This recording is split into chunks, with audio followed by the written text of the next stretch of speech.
All right, welcome to the Thinkers and Doers podcast, where we hear from the leading thinkers and doers shaping the world around us. I am your host, Luke Graham, and today I have the pleasure of speaking with entrepreneur Marisa Poster, who is the co-founder of Perfect TED, a company that featured in the 2023 season of the UK's Dragon's Den. Marisa and I are going to have a very frank conversation about neurodiversity, in particular ADHD and anxiety, and how these led Marisa into her entrepreneurial journey. I hope you enjoy.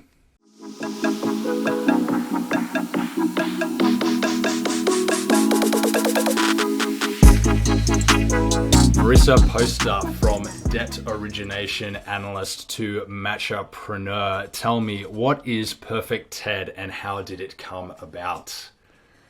Hi, Luke. Thank you for having me. So, Perfect TED is the brand that is spreading positive energy through matcha green tea. And the way that we do that is by the UK and Europe's first matcha green tea energy drinks in 3 delicious flavors, as well as our organic ceremonial grade matcha from Uji, Japan, which we partner with many cafes on, like Joe and the Juice and Blank Street, and sell in retail as well. Great. And what led you down the route of matcha? Why was matcha the product that you wanted to put your name behind and get behind? Sure. So I used to be a coffee addict, and I also used to drink a ton of energy drinks.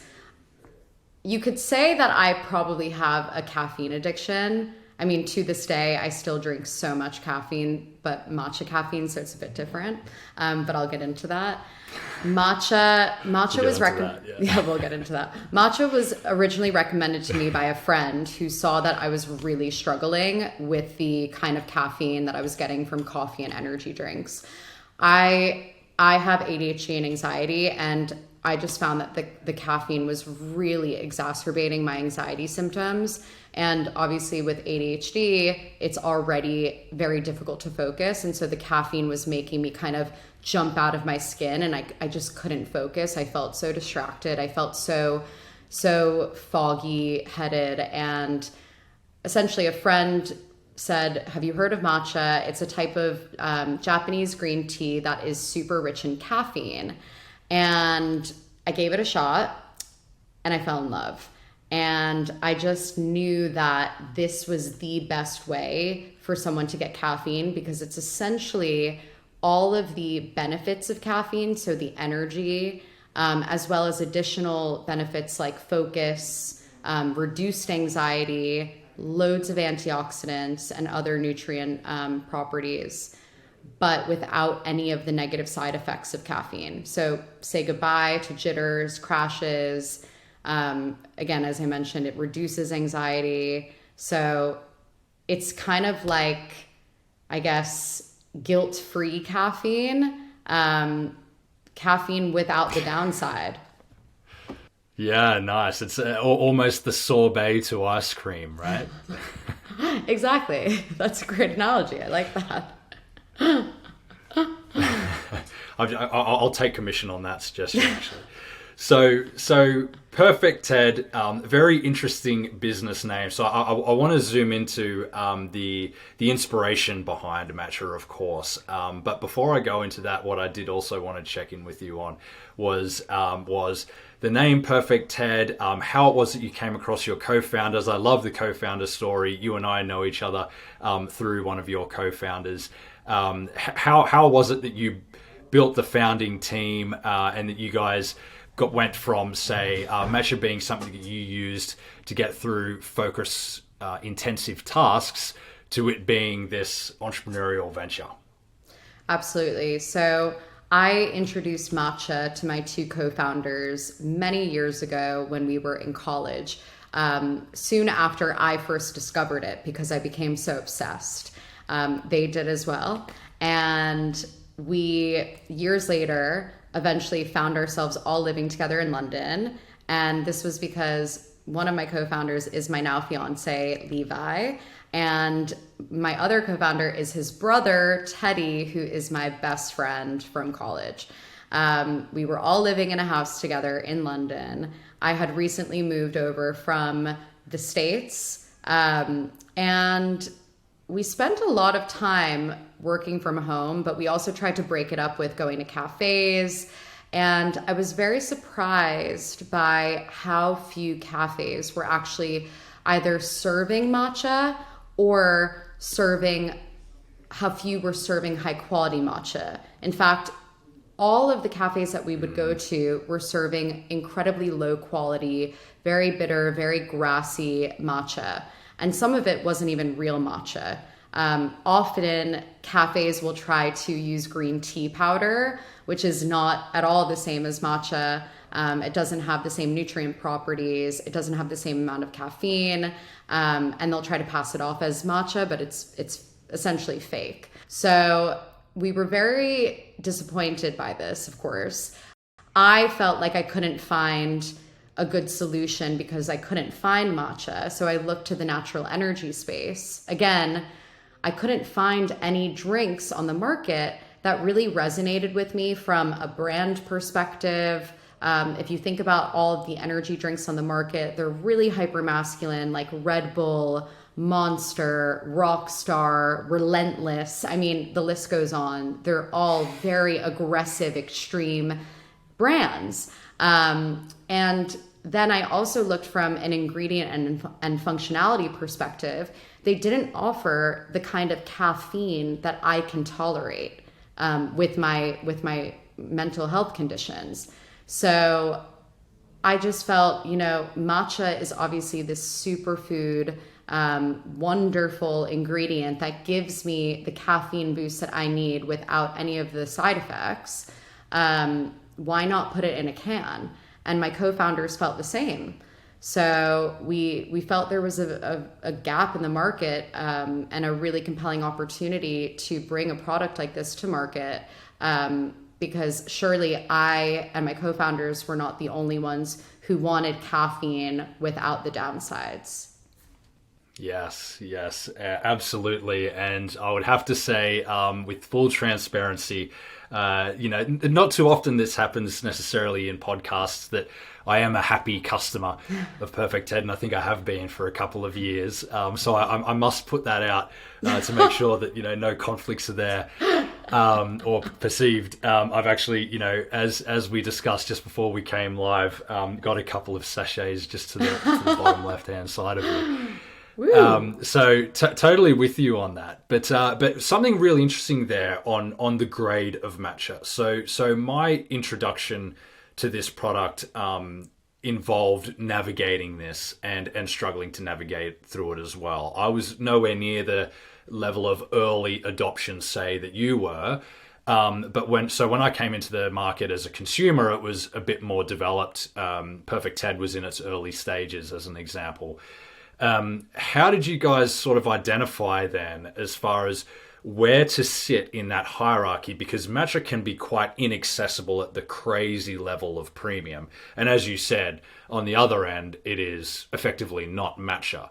And so in order to reach the ideal sort of level of consumer, you had to sort of come off the bus, say, at a certain station. How was it you guys kind of made that sort of trade-off to identify what worked best for your consumers, what balanced, affordability and quality of product? Absolutely. So I think it would make most sense if I kind of just quickly ran through the grades of matcha. There are traditionally kind of 3 grades. There's ceremonial grade, which is what our matcha is. Then there's kind of, it's kind of a made up grade, to be honest. It's like latte grade or premium grade. And then there's culinary grade. So with ceremonial grade, these are the freshest, youngest leaves from the harvest that are shaded for the longest period of time. To step back a second, I guess it makes sense to kind of go through how matcha is harvested. It's essentially the same way that green tea is, but the only difference is it's shaded for about 3 to 4 weeks before it's picked. And in doing so, it essentially deprives the plant of sunlight, and the plant then goes into kind of overdrive of producing nutrients such as chlorophyll, caffeine, L-theanine, other vitamins and minerals. Think of like a dying plant that's trying so hard to live that it's just fighting with everything it's got to stay alive. And that's essentially what it's doing. So basically... Very similar to altitude training for elite sports. Depriving the human of oxygen. Another great analogy. We'll give you credit, don't worry. So basically with matcha, the longer that it's shaded, the kind of higher nutrient density that it has, as well as the higher kind of caffeine content, and the brighter green color. So with ceremonial grade matcha, it is the most vibrant green of all grades. It also has the most nutrient density, the highest nutrient density. It has the highest caffeine concentration as well. So if you're looking for that caffeine boost, I would typically recommend that you only look to consume ceremonial grade.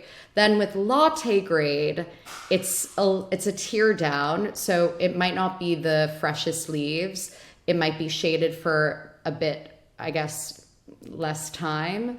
And you might have a few stems in there. So with the ceremonial grade matcha, it's pure. They take out all the stems, the veins. It's a very smooth powder. Then with latte grade, it's a little less. Then culinary grade is the third and lowest grade. This is typically what's used in baking and cooking. And so it is shaded for much less time. It's a very dull kind of grassy, bitter taste, very vegetal. So this is what we were drinking in cafes when we were kind of looking around thinking to ourselves, where can we get good matcha in London? They were all using culinary grade. So because ceremonial grade of the three grades is by far the most obviously premium in terms of its nutrient and caffeine concentrations, we knew we needed to be using this grade. So we spent months sourcing from several different farms in Japan, which was a very interesting process to navigate during COVID. So all through email and phone, which was another added layer of complexity. We eventually found one that we loved. And you're right, it wasn't really commercially viable. And so we kind of had this trade-off at first. We knew that we were going to have to either break even or even make a loss on certain accounts in order to gain economies of scale. And then, obviously grow to the point where we now benefit from the volumes that we're ordering. But it really is a game of economies of scale, because it is an expensive ingredient. It's our highest ingredient cost within our drinks. And we use very few ingredients in the drinks. So it definitely, it can be very unattainable, but you also have a lot of these businesses who are selling matcha at an extortionate price. And it's really, it's creating a barrier to people entering the category because they can't afford it. It's not accessible. So that was always our plan, to make matcha more accessible. And that is one of the reasons why we chose to put it into a ready-to-drink format, because there are other barriers to entry within the category of matcha, like the preparation process can be quite daunting for someone who doesn't know how to make it. So with these RTDs, these ready-to-drink, beverages, we're able to say, hey, give it a try. You don't have to prepare it. It's not going to cost you an arm and a leg, and it's really delicious. So the ready to drinks, really good point. That's actually the gateway that I've used for referring a few friends to matcha. So if they've had a negative experience to begin with some sort of matcha product, the point that you made around the grassiness that some people perceive, what I've often said to them is you need to check out this, my favorite, I think is the can you're holding actually, the pineapple flavor, right? Is that the one you've got? Yes.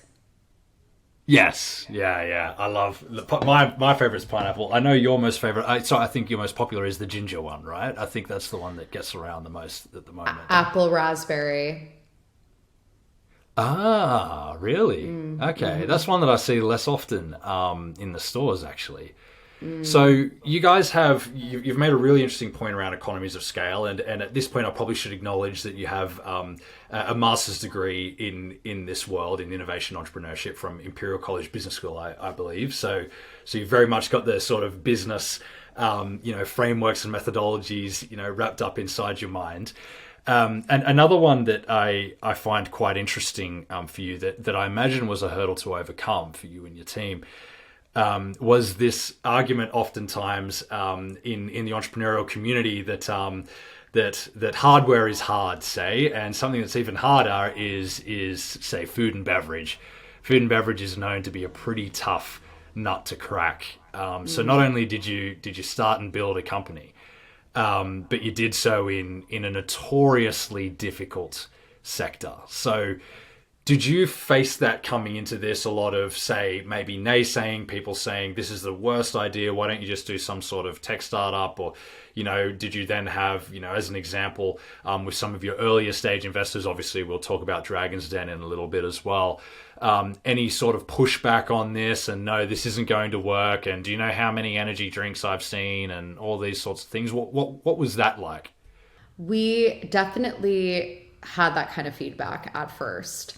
But I think what made us so determined to bring this product to market was that we were really creating something that we wanted to see on the shelf, that we ourselves needed as a consumer. And so because of this, we knew that we had a product that would at least appeal to some people, especially like women who are traditionally excluded from the energy category due to the hypermasculinity of these brands that are, the category leaders. We did, though, have so many people tell us it's too niche. No one knows what matcha is. If they do know what matcha is, they've probably had a negative experience with it, like you said your friends have had, and I personally had with the matcha I was drinking in cafes here. We were obviously met with a lot of criticism. However, there was a large body of people, especially within the industry, that were saying natural energy is growing at a significant pace. There isn't anything like this. So while it may be niche, it's definitely very innovative and unlike anything that currently exists on our shelves. And so early on, we caught the interest of the soft drinks buyer at Holland & Barrett. And that was actually only within 3 weeks of launching the drinks. So that was kind of what set everything off, because once we were in conversations with him, it kind of gave us the confidence to continue going after other retail accounts and growing from there. So even in the face of all that criticism and negativity, we decided to push on because we knew we had something based on our own needs, as well as the affirmation that we got from the soft drinks buyer at Holland & Barrett.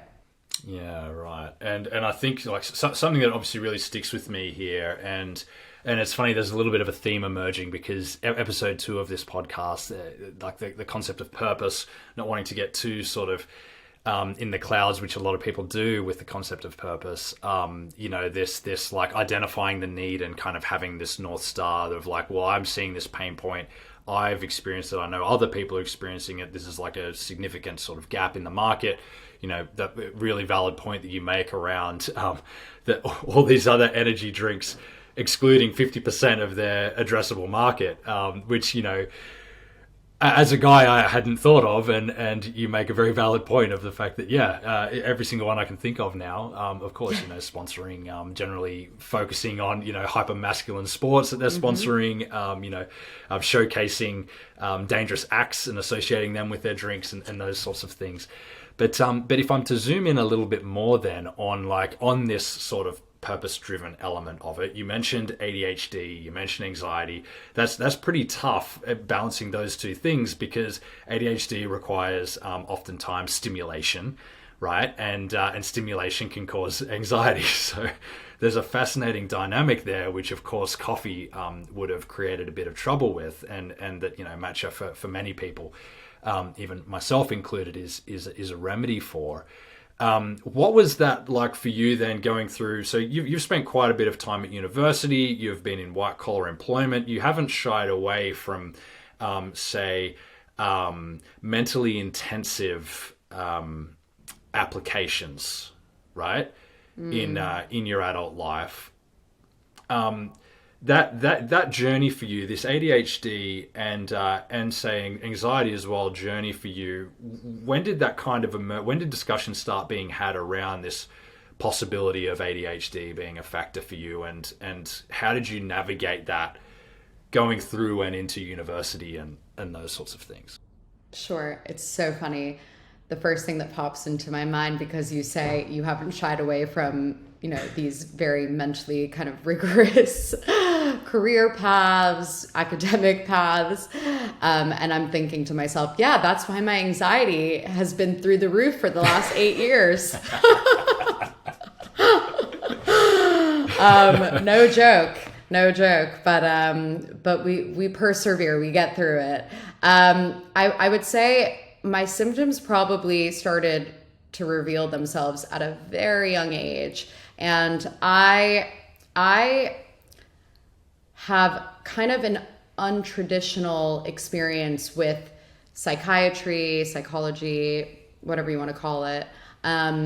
Both, and I'm very open about it, both of my parents have severe mental illness, and my mom is bipolar. My dad has several personality disorders, and there's a lot to unpack there, but my family basically thought it would be helpful that I start seeing a psychiatrist from quite a young age. And so I was under the kind of care and surveillance of a doctor from the age of 12.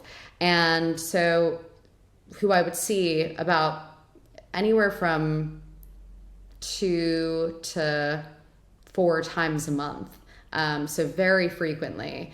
And my teachers, I remember they would always say in class, you're always talking to your friends. You are constantly, you never, if you're called on at random, you have no idea what's going on in the class.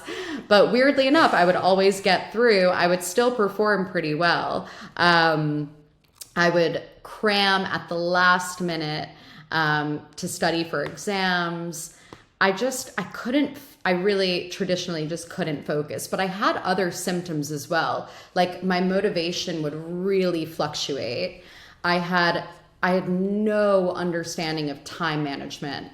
I would be late to school every day. And that was really difficult because I didn't really have attentive parents. And so I was kind of responsible for myself from such a young age. And I would just show up to school very late. And so eventually my psychiatrist determined that I had ADHD.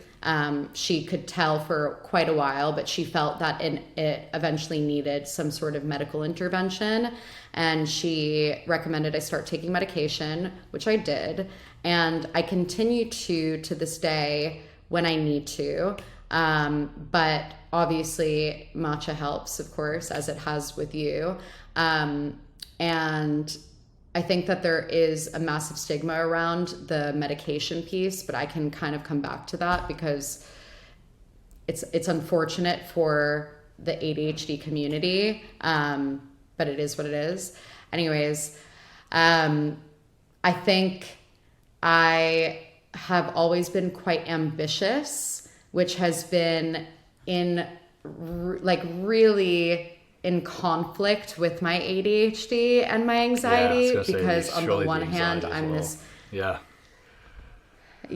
it's but I also think that it has been somewhat of fuel for me. I think my desire to prove that I am not what I come from, which quite honestly is what motivates me, overpowers any sort of mental turbulence that I experience with my ADHD and anxiety at the end of the day. And so it is a battle, but eventually that motivation to perform, to achieve this success, however you might define it, that is what is the most powerful driver in my case. So that is how I've gotten through.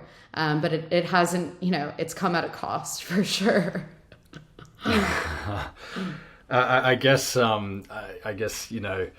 what one comfort that I imagine that you must take is that you're certainly not alone in that, insofar as probably the most famous example of somebody in a very similar situation is Richard Branson, right? He's the famous sort of A-list sort of celebrity ADHD person, say, and a number of other things that he's worked with. It's very interesting what you were saying about the early years, your childhood. There are some parts of that I've never been able to shake. So I'm sure Levi would be the first to tell you that I tend to hold conversations. And ironically, I'm not sure if there is a relationship here. I never formalized this, but there was one thing that my mother told me many years ago, and so I didn't get any sort of treatment for my ADHD symptoms until after my military service. So well into my mid-20s was when that conversation emerged for me. And as you and I've discussed previously, I was only on the medication for about 18 months. It didn't really work for me. I was a bit too removed. Say mentally from my environment, but one of the early signs that I often wonder if it was connected was that as a very young child, so when I was say 5, I think it was, some of my teachers would say to my mother that they thought that I had hearing problems. I couldn't hear, right? And so my mother kept taking me to hearing tests. And they kept saying, no, he's got perfect hearing. There's nothing wrong with his hearing. And then the teachers would say, there's something wrong, take him back. There's something wrong with his hearing. And I've always pondered if that had some sort of link, And, it probably does. Yeah, it reminds me a bit of your story when you were 12. It probably does, because they say that you almost can have selective hearing if you have ADHD. You tune out to things if they're not interesting to you. So maybe you weren't interested in what the teacher was saying. And yeah, I think that was true. I think I was a good candidate for self-directed learning. I think I'd certainly say that. And in my adult life, the matcha has been very useful for that. So again, thank you. You're very welcome. You're very welcome. But on the ADHD piece, I think you mentioned purpose-driven businesses and that is definitely something that we care so much about. And I think, I guess we can get into it, but I had the incredible opportunity of shouting about the fact that I have ADHD and anxiety on national television in the UK. And so many people have reached out in the wake of that to say thank you for bringing awareness to this condition that is so often stigmatized. I have ADHD. I can struggle with it. It can also be a superpower, but I do struggle with it to manage the symptoms. And it means so much to know that our drinks and our products are helping with that, as they have helped me. So it gives me a lot of, I guess, it fills me with joy to know that we're helping people as well at the same time, as creating really delicious products. Yeah, it's on those difficult days, surely it must make it a bit easier to put your feet on the ground and pull yourself out of bed and get through the grind of entrepreneurship, right? Absolutely. Which isn't glitz and glam the way that many people see it to be. So there are two directions now for us to take. You've set me up quite nicely, actually quite poorly, because now I'm struggling to choose which one to kick off with first. What I'm going to do is, speaking about stigma, right? I'm going to ask you about thoughts that you shared, if you can zoom in a little bit more on this. So ADHD is often a contentious topic, right? People debate it quite fiercely. And you joined this discussion a little bit yourself, say over the last couple of weeks with somebody who questioned the validity, say the existence of it. What's your response to those types of people who say express skepticism and the like? I think I have a few thoughts on this. So on the one hand, I think it's really irresponsible for people to propagate the idea that ADHD is a fallacy, that it doesn't exist, because it is a very real condition that a lot of people struggle with, and that a lot of people are accurately diagnosed with, and have lived experience with, who combat the negative symptoms of it every day, and try to get through. On the other hand, I think that there has been an increase in the number of people who are self-diagnosing, and who also use the term very flippantly, who will say, oh, I am so distracted, I can't focus, I'm so ADHD. Oh, sorry, I'm all over the place, I'm so ADHD. And they're really kind of trivializing the condition and making it harder for people who actually have ADHD, because then it kind of seems like, well, everyone has it. So if everyone has it, then it's not a condition that only affects certain people. I also think, especially in America, you have a rise in people who are going to their primary care physicians, so just their regular GPs, and saying, I can't focus, I need Adderall.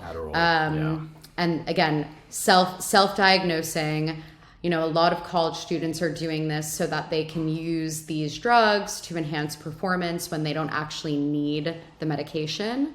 And so for this reason, it's also, I think, further stigmatizing the condition, because people are then saying, well, you don't really need it, you don't really have it. And because it's not a physical, I guess, ailment that can be visible to people from the outside, it's really difficult to explain or to justify.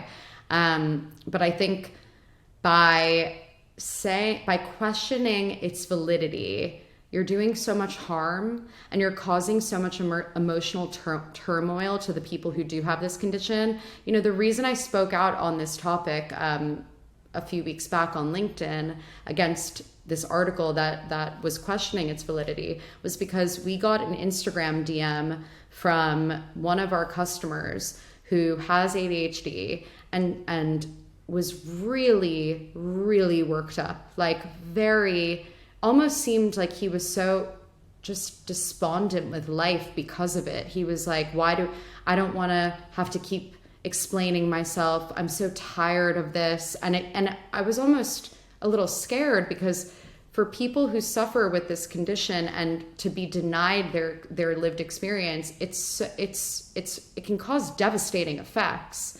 And people with ADHD are also more likely to be depressed, to be anxious. And so I just think it was so irresponsible. But again, there are certain things that are happening right now within the healthcare space that are making it a bit more difficult for people who have ADHD. So it's tricky. Yeah, it's definitely a minefield, isn't it? As I mean, I suppose there are quite a few areas like this in health and medicine that probably have, similar sort of fierce debates. But yeah, I'll definitely take your point. On a bit of How do on you a bit feel of a about it? directional. Well, it's I guess some of the things I would say is that, like, there's definitely something to say about the experiences I had with being forced to do things that other people seem comfortable with doing that I just found to be torture, like being held in a seat for 6 hours a day for the, say, 13 years of my life up until being 18. It's just the way that it was, but it was torture. So when people look back at the joy of their youth and the school days, or back in the days of the old schoolyard and things like that, to me, nothing was better than getting independence and becoming an adult, because being held down in that seat. I used to make deals with teachers. I would say to a teacher, "Let me sleep, and I won't disrupt the class," right? And so I'd have my post lunch nap. It's hilarious. So yeah, so like I've studied psychology, but I haven't studied ADHD in depth.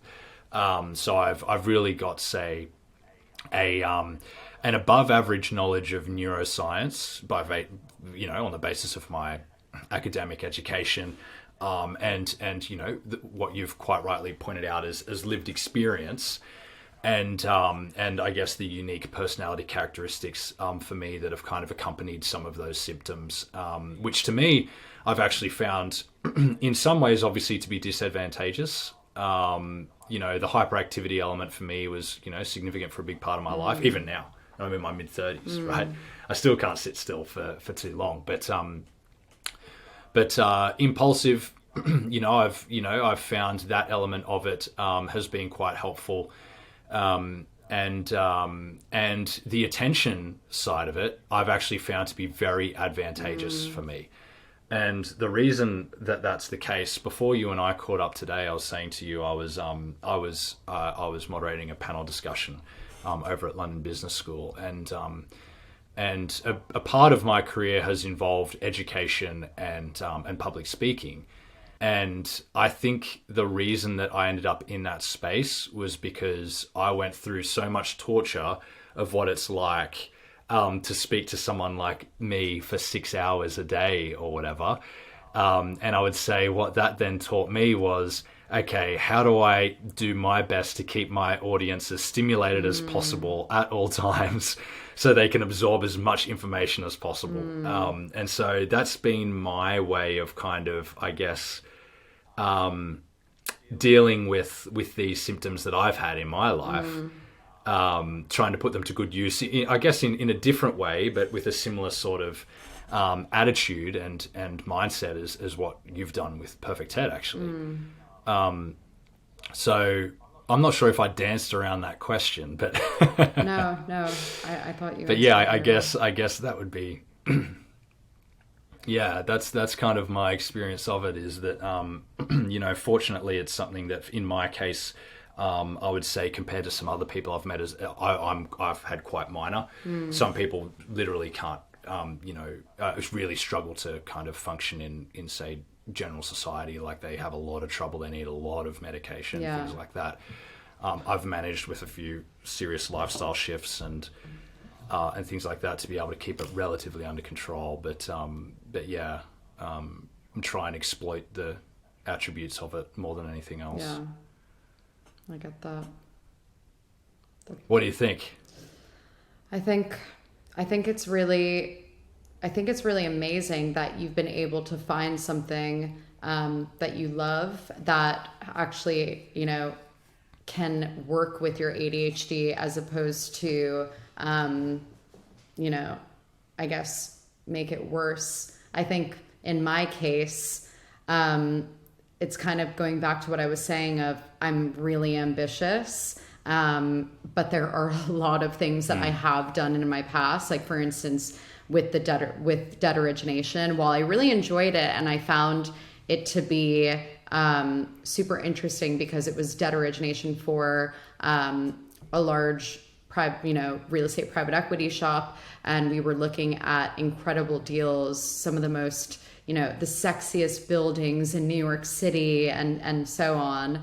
And I love real estate, so it was really cool to me. But some of the tasks, like sitting for hours going through an Excel model, going through a rent roll spreadsheet, I was just like jumping out of my chair. It was so difficult, but I wanted to get through it so badly. And so you have this really intense, conflict, this internal conflict, and it was a real struggle. So I think that's probably why I needed a lifestyle shift as well, into doing something a bit more entrepreneurial, starting my own business, where every day it's super fast paced. There's always something new to be working on. You're juggling a million different things, which can also make it rather complicated for someone with ADHD. But, I just think it's great that you found a calling based on, where you felt you could kind of work within your kind of mental parameters, which is great. It's healthy. Yeah, I hope so. I definitely hope so, and I would hope that others are able to have that too. I mean, I guess maybe it's easier for someone like myself. Obviously, not having worn your shoes, I wouldn't know the severity of yours or anybody else other than my own. But that's the kind of approach that I've tried to take. But then again, like going back to a point that you made before, which is something I really want to zoom into now, is this talking about getting out of your comfort zone, having anxiety, or working with anxiety, and going on national television and talking about it while pitching your business, and how that business came about in part because of that. So we haven't really, I said the words, but we haven't mentioned it yet. So Dragon's Den 2023, yourself and co-founder Teddy, the namesake, obviously, of Perfect Ted, yourselves pitched the Dragons. For those listening in the US, Shark Tank, right? I believe in my home country as well, Shark Tank. So a couple of things I want to get into here. One, I'm sure you've been asked a million times, what was it like? But something else I want to know after what it was like is, tell me some of the behind the scenes sort of experiences as well. Yeah, absolutely. So as you mentioned, Teddy and I went on Dragon's Den, and it was an incredible experience. But obviously, very anxiety inducing, as you could imagine, because you are pitching a business that you have created yourself with your co-founders, that you care a lot about, to 5 of the most esteemed investors, most famous investors, one could argue, in the country, and are putting yourself on a stage to be torn down if they want to tear you down, and sometimes they do, and they can, and they will, and it's really out of your control, and I had a hard time coping with that because I'm a bit of a control freak, and so I like to control what I can control, but anything that's left in the hands of someone else, especially for something that important, really freaked me out. So behind the scenes, pre-Dragon's Den going on, we got the call 5 days in advance that we were going to be on the show. And that alone sent me down an anxiety spiral, because I was like, 5 days, that's no time to prepare. We're never going to get, everything done in time. How are we going to learn to pitch? How are we going to learn all of our financial projections? Like, this is impossible. And I was so worked up about the whole thing. We knew someone who had gone on the show who pitched their business, and the Dragons annihilated it. They hated the taste. They hated the concept. They thought there was no product market fit. I mean, if you're watching that at home and you see that Peter Jones hates the taste of your product, are you going to go to the grocery store to buy it after? Yeah. Probably not. Yeah. Right? So their judgment is so important. And so I was just so anxious about what would happen. I pulled out 3 times before actually filming. And it was, one day I was in, the next day I was out, the next day I was in, the next day I was out. It was just so up and down. Obviously, eventually, I agreed to go on. We got there in the end, and they put you up in a hotel in Manchester, the BBC. We had a 7 a.m. Call time, so I woke up at something like 4:30 in the morning to get my hair and makeup done. Showed up to the BBC studios. You have a dressing room. The production team meets you. You're asked to go through your pitch several times. You set up your set. There's a lot that goes into it behind the scenes. You end up filming, the part where you walk up to the elevator and press the button and then walk into the elevator and exit. You film that for like an hour or something crazy. And it's not even a real elevator. So it's quite funny. You're just standing there waiting for these doors to open for a fake elevator. But you feel, like you're really being tended to. They have hair and makeup there. They have food. They have so many staff on hand. And eventually we went on. You walk out of those elevator doors. Sarah Davies is the first person that you see with her massive smile, and you immediately feel at ease. And you deliver the pitch, the most important pitch of your life. And luckily for us, we nailed it. And I say we nailed it because it was the only time when we had been practicing that we actually got everything right. Because every other time we really perform well under pressure, because every other time, even when we were practicing, yeah, exactly. Even when we were practicing for the producers, we messed up the pitch. So we got very lucky, and they all ended up really enjoying the product. They felt that there was a need for it as well. And we got offers from all 5 dragons, took offers from Peter Jones and Stephen Bartlett, and now we're here. Yes, indeed. Now you're here, and Stephen has definitely been a massive brand ambassador for you guys as well. I know his podcast, the second best podcast, obviously, on business. It had a Diary of a CEO. I've seen, obviously the perfect Ted sitting there in every interview and those sorts of things. So it's great to have, somebody really in your corner there, not just financially, but ideologically, you might say as well. But what would you then say then? Like, what are some of the key you've been there, you've done it now. You're one of the, very fortunate few. I'm not sure what the statistics are on the number of people who get offers across the board, especially, with products like this where, I think, I forget now who it was, who said something about, challenged you on differentiation from kombucha, I believe it was. And you guys were really, sort of agile and quick on that. I think, really impressive. And I think that's been, across the board what people have said about your guys' performance on that day. But, okay, your situation, quite uncommon. So the key question, I think, now has to be, what's the key piece of advice you would give to somebody who's wanting to get on the show about, obviously there's some things like knowing your numbers and things like that, not having too much attitude towards the dragons, but, do you have any sort of gems of, I didn't expect this coming in, and this is something I would have liked to have known before I came in, other than the fake elevator, of course? For sure.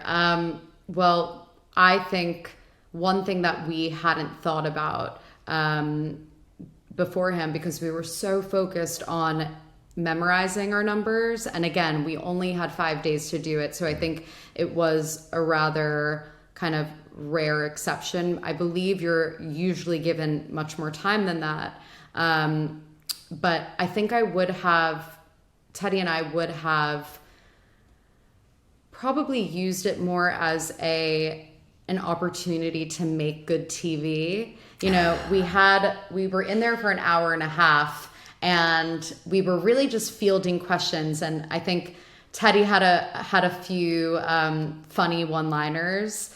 You know, he mentioned that Peter Jones asked him, you know, is there anything wrong with your business? And Teddy responded, well, I'm terrible to work with, which was, you know, a very cute joke. Is it true? I said a few things about, I can neither confirm nor deny that. But no, he's great. And, yeah, there were definitely certain things that both of us said that were probably like good for TV. Some of them didn't make it. But I think we really would have used it more as an opportunity to like show our personalities even more and really try to make for good television. Because at the end of the day, it's a TV show, right? So they want to produce a really, really interesting, juicy, dramatic kind of episode because that's what the viewers want. So I think we probably would have played into it even more than we did. But I think for anyone who is looking to go on the show, if they are questioning doing it or even questioning to apply, because it's obviously very nerve-wracking and it's, you know, it can be a risk to the business. If you are so passionate about the product or service that you have created and you have dropped everything that you're doing, and you have, you know, you have given up other opportunities to pursue this. If you've already done that, that's the hardest part, right? That is the hardest part. Doing it is the hardest part. So going on a show to effectively promote your business, because that's what it is. It's essentially free marketing. It shouldn't be as stressful as it seems. And I certainly wish that I, you know, retroactively could take my own advice, because had I thought about it like that when I was having all these panic attacks beforehand, I wouldn't have had to suffer like I did, because it sounds so simple now. But really just doing it, because you've already done the hardest part. Starting a business is the hardest part. So yes, but as you mentioned, knowing your numbers, very important. A lot of people do go on and they don't actually know some of their numbers. We did a ton of prep into what kind of numbers are they looking for? Do we need to know every single, you know, margin that we have with every retailer that we work with? What's our, you know, 5-year projections, gross profit, net profit, you know, the whole gist. Like, you have to kind of know everything. But yeah, there's really no way around that one. You just have to know it. Yeah. And you know what? It does blow my mind. Hannah, my wife, is a big fan of the show, and of course she was there with me at the viewing party for you guys when it was aired, when your episode was aired. But it always blows our minds when we watch the show and people come in entirely unprepared. You have to wonder if they've ever seen an episode, or, you know, perhaps there was somebody missing there. But yeah. That's the knowing your numbers is certainly a useful one to have in the back of your pocket, regardless of whether you're going on Dragon's Den or not, perhaps. Absolutely. It's so important to have a solid understanding of your business financially, because if you don't, you'll be defunct, like you'll go bankrupt. So it's just very important. Marisa, I think that has got to be the piece of wisdom that closes off this conversation. Thank you very much for joining me, and of course for being so open and honest as well. I think that's one of the key value adds, and I hope people get a lot of value. I'm sure people will get a lot of value out of it. So, yeah, thanks for opening up there and being honest. Of course, always. Thank you for having me. I'm super grateful for you giving me the platform to speak and tell my story. So I appreciate it. absolutely.